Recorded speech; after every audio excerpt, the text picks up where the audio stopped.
presents by DMW Films।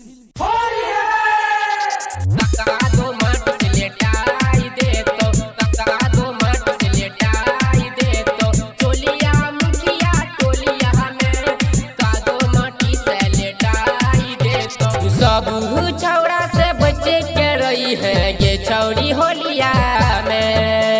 सब छौड़ा है रंग डाल दे तो तोड़ा चोलिया में। सब छौड़ा से बचे के रही है ये छौड़ी होलिया में। सब छौड़ा है रंग डाल दे तो तोड़ा चोलिया में। कादो माटी से लेटाई दे तो कादो माटी से लेटाई दे तो टोलिया मुखिया टोलिया में। कादो माटी से लेटाई दे तो चोलिया नड़ दो टोलिया में।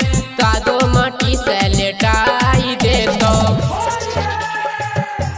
माँ काली डिजिटल रिकॉर्डिंग स्टूडियो कादो माटी से लेटाई दे तो कादो माटी से लेटाई दे तो चोलिया मुखिया टोलिया में। कादो माटी से लेटाई दे तो भोर होली छौड़ा सबके पिचकारी रहे छे भोरा लगे।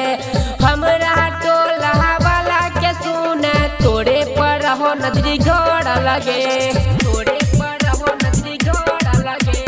भोर होली छौड़ा सबके पिचकारी रहे छे भोरा लगे। हमरा टोला वाला के सुने तोरे पर हो नजरी घोड़ा लगे। सबटा छौड़ी ही डरल रहे नरदो वाला संकलो रहे।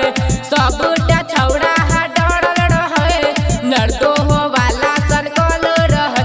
अनमोल इंडिया ने रंग डाल तो चोलिया में हे चोलिया में हे चोलिया में। कादो माटी से लेटाई दे तो कादो माटी से लेटाई दे तो टोलिया मुखिया टोलिया में।